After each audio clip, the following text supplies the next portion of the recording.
So good morning everybody, welcome to Officers Adda 247. It has been a torrential rain morning. Rain is been pouring here at our place, so that's the reason why we had a little bit of delay, but we are back with the video, with the session, the most awaited session for your JAIIB IE IFS exam. Quickly tell me whether audio and video is fine or not, and then we will begin the session, the most awaited one. Quickly tell me, quickly.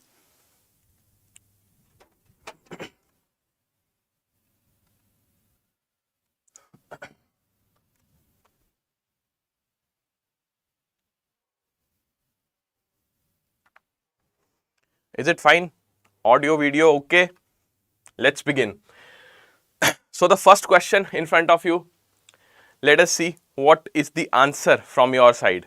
I want everybody to reply because such type of bouncer can be there in the first question itself.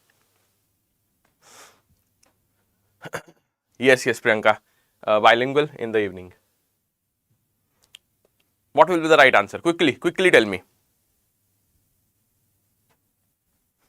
So the real GDP has been estimated to grow by dash in financial year 2024-25 as compared to the growth rate of dash in the provisional estimate PE of GDP for financial year 2023-24.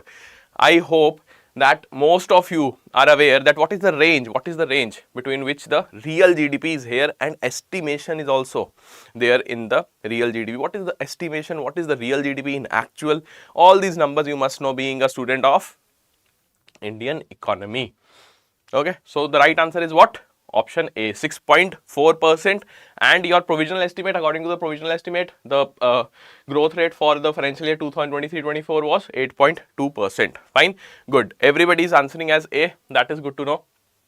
Next, this question, I would highly recommend all of you to again attempt it. If you have attempted this earlier, I would highly recommend that try it once more, because such type of questions can be asked in the examination. And why I am saying this, because this this particular question is based on a very simple topic, but the language has been modified.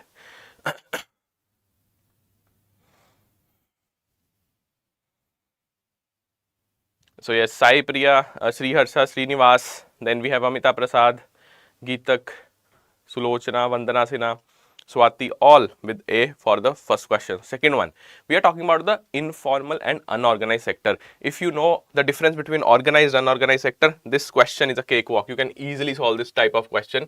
But if you are confused in that, this question will make you more confused. Okay, confusion will be created. This question is there for you. So what will be the right answer? Most of you, quickly tell me. All the participants must participate while replying.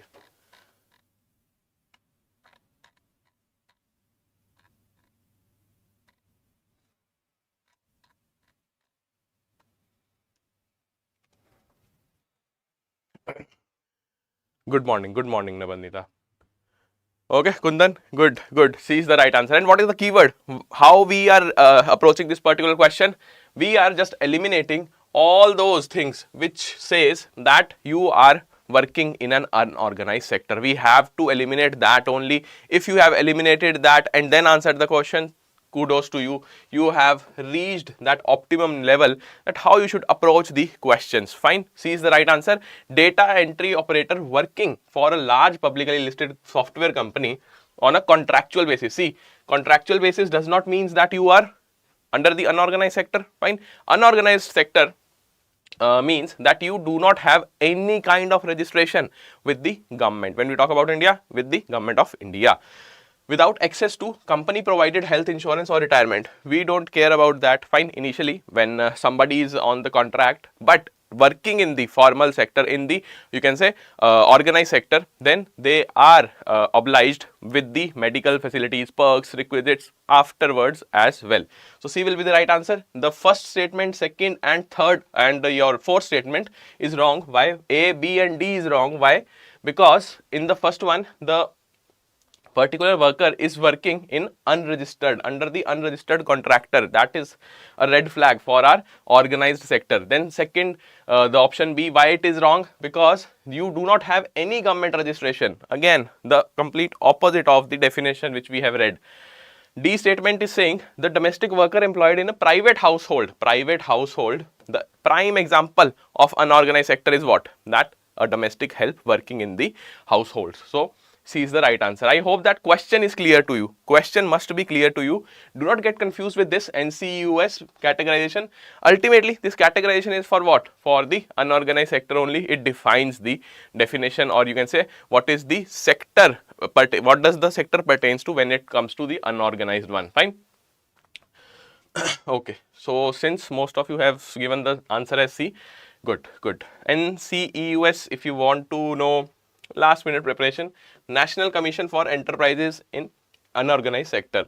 That is the full form. But what you need to remember for the examination, the concept. You must know what do we mean by unorganized sector and what is an organized sector. Fine. What about this question?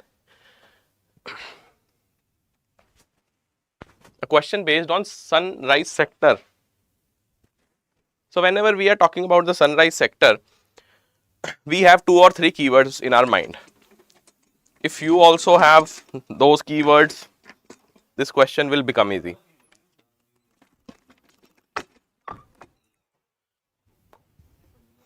Consider the following statements regarding the sunrise sector. When we talk about Indian economy, particularly Indian economy, what is the right answer? Overall concept of sunrise sector you must know. Secondly, the prime examples in the Indian economy pertaining to sunrise sector, that is also the question. So 4 statements are there. First statement is saying sunrise sector is characterized by its mature stage of development with limited growth potential. You have a limited growth potential. Whether this is correct or not, when we read about the sunrise sector, we always say that sunrise sector is marked by the high potential for growth. So limited growth, no. Second, sunrise sector typically exhibits a high degree of innovation. Yes, innovation is pretty high in this sector. Sunrise sector often attract investors due to their long-term growth prospects. So long-term growth prospect is there, yes. So 2 and 3 are correct till now. Fourth states, sunrise sectors usually have low level of public awareness. So public awareness is high or low when we talk about the sunrise sector? The public awareness is high. That is why they are acceptable, and that is why investors are there to invest in that particular sector. What are the prime examples when we talk about the Indian economy? Right now, fintech, you can say, it is under the sunrise sector. Fine. The renewable energy, IT sector, everybody knows, but fintech, for our examination, you must know that fintech falls under the sunrise sector. Fine. Unlimited potential, Sri Harsa, better say that it has more potential, highest potential among the entire sectors. Fine. Unlimited though we cannot just say because resources are limited, but yes, I think you got the concept or the crux what I was talking about. So what is the right answer here? Everybody has told me as B, and indeed B is the right answer. Good. This question, now in the textbook, in your textbook, it is mentioned that FTP 2015-20 and it has been discussed there, but since it has not been updated, it's not an updated version yet. So we see that the FTP 2015-20 has been continued in the latest year as well. But for our examination, FTP 2023 holds some importance. That is why this question. Yes, green energy, IT sector, automobiles also under the sunrise sector. So various examples are there.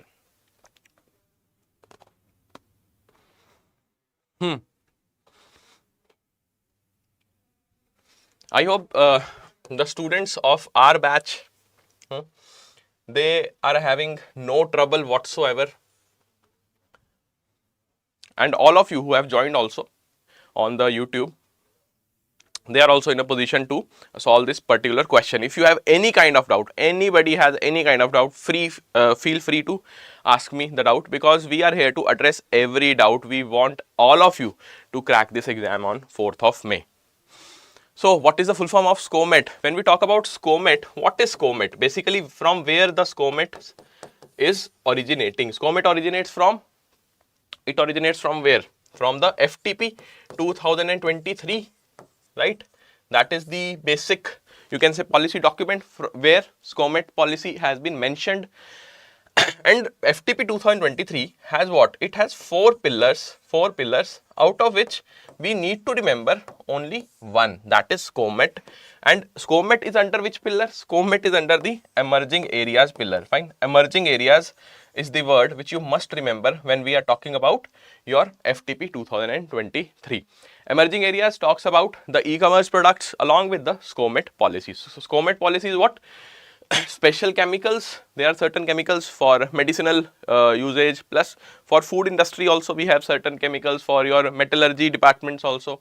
Then we have organisms, materials, E for equipments, and T is for technologies. Do not get confused if the SCOMET policy is asked, and specifically O is asked in the examination, because O stands for organisms. Always remember it. We are not talking about the trafficking of the organs. No, not like that. We are only talking about the microorganisms, the microbes which are used for the medicinal purposes.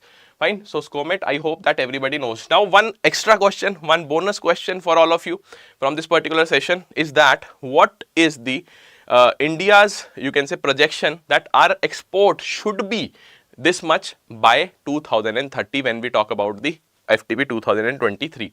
By 2030, what is the target of our country for the export? That our export number must be this much. What is the target? Quickly tell me. I want everybody to answer. FTP 2023, what is the target? And when we talk about FTP 2015-20, then what is the target? Both. I want everyone to reply. Kundan, Pushpanjali, Priyanka, Rahul, Amruta, Rupa, Srinivas. 2 trillion. Good, good. 2 trillion what? Rupees? 2 trillion rupees? Or it is dollar? Complete figure. And you understand everything now. You must, just give me the currency also, the denomination along with the currency.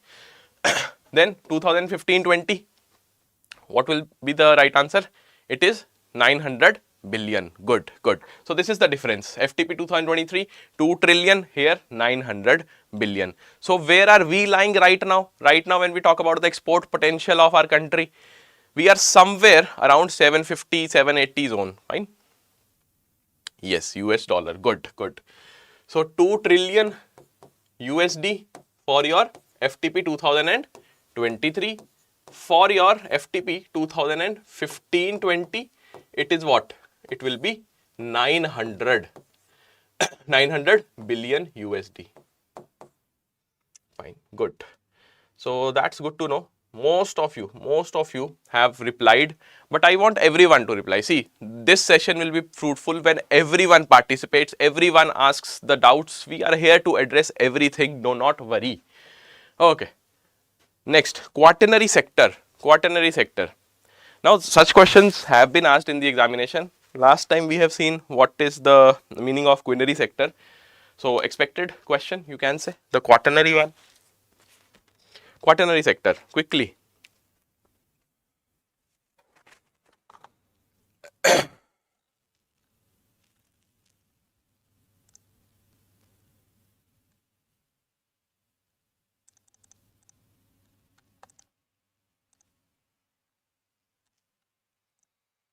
Everybody must reply. Guru Raj is saying we need to. Okay. Yes. I thought you are saying we need Todd. Good. Yes. So quaternary sector, when we talk about the quaternary sector, what is the keyword? We often suggest that you must remember the keywords to remember all the concepts, to remember all the important sectors. For quaternary, we have the keyword as knowledge or brain. Knowledge or brain. Quickly. It is what? Right? It is knowledge. So D is the right answer. See, quaternary as well as quinary, both are the subsectors of your tertiary sectors. And when we talk about tertiary sector, it is governed by the services. Find the services sector. That is why we call the tertiary sector as. And when we talk about quaternary and quinary, they are subsectors of the tertiary sector. And in the quaternary, you must understand that whatever sectors are there which are involved in knowledge based work, fine, in the work which has certain you can say obligation that you must have the knowledge, like the research and development, the R&D, then you have the people sitting in the offices, like you banking also, then we have your what you can say teaching also. All these are under the quaternary sector. What do we mean by quinary? I am not telling you right now, because next question is based on that only. Okay, D is the right answer for the quaternary question. D is the right answer. Good job everyone. Okay, quinary sector. What is the right answer when we talk about the quinary sector?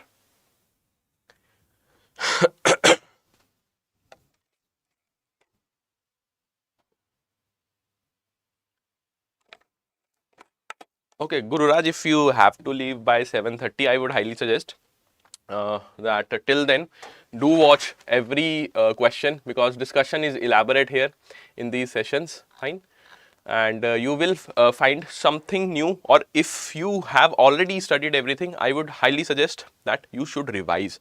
And after 7:30, definitely you must leave, you have professional obligation, but once you come back from the office, do watch the session again. Okay, so quinary sector of the economy is characterized by what? Direct provision of services, extraction and processing of natural resources like mining and agriculture. What is the sector we are talking about in the second statement? Option B talks about which sector? The highest level of decision making in the governmental and private corporate entities, that is C. D is knowledge based activities focused on research and development. So D was what? Knowledge based means quaternary. When we talk about quinary, we are talking about the decision making bodies, fine. All those decisions, the big decisions which govern the country, they are being taken by the individuals, by the entities, by the stakeholders sitting in the quinary sectors, fine. So that is why C is the right answer. B talks about what? Anybody who can tell me the description of which sector is being given in the B statement, the B option? Sri Harsha Srinivas, this class will last till I think 10 a.m. most probably, because right now I am taking module A and B, then Aman ma'am will be taking up module C and D. So it is like a marathon only, the mega marathon, the Maha marathon, if you may call it.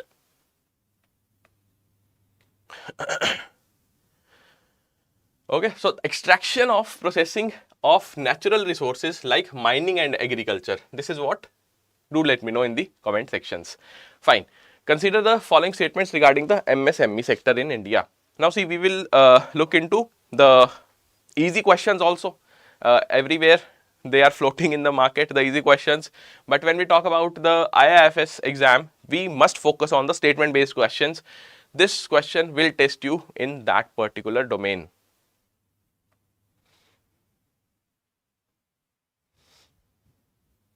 Yes, good. Secondary sector, extraction. We are processing something and then extracting.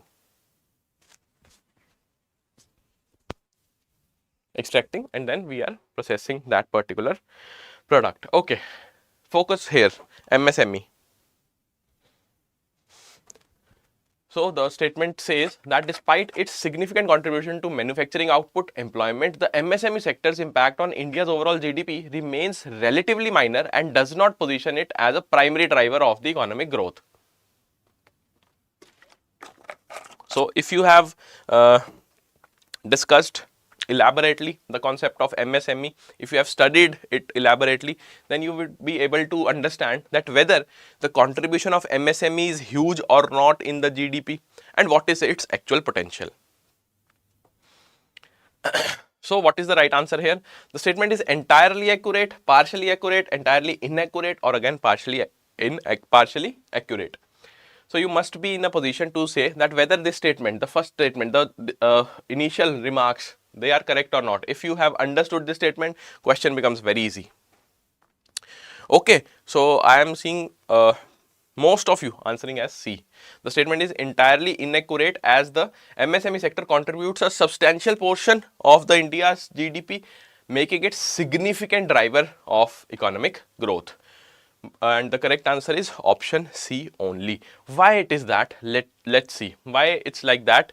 Because the particular text which was mentioned earlier, despite the significance of that one, the text highlights that the sector contributes more than 28%. More than 28% is the contribution of MSME in our economy, and that is why government is very serious when we talk about the MSME sector. The initiatives which the government brings for various sectors, special funds are always being earmarked for your MSME sectors. Do remember that. It explicitly calls it one of the country's strongest driver of economic growth. This directly contradicts the statement of the question. So, it is entirely inaccurate. Fine. 28%, yes, but significant, no.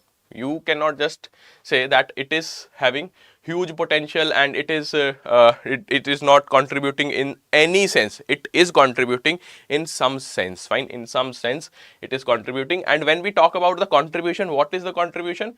It contributes more than 28%. That you must remember, because in other options, see, in other options what is written here? Less than 10%. No, 28% is the figure which we are keeping in our mind. Statement is partially accurate. While MSME is vital for employment, GDP contributes significantly lower than manufacturing sector. What is the contribution of manufacturing sector? Only manufacturing sector. It talks about what? Hardly 12 or 14%. C statement is the right answer for this question. The statement is partially accurate because MSME sector contributes to export is higher than the contribution to GDP, indicating imbalance. So, when we talk about the exports, so it is over the figure, it is over 40%, entirely inaccurate. So, incorrect, basically D. C is the right answer. Okay, this type of question already being asked in the examination, then might be asked again, but from this particular question we will be seeing that what confusion is there among the candidates. The confusion of updates, which update to follow. Yes, MSc contribution is inclusion of sectors, and yes, it also generates employment. Good.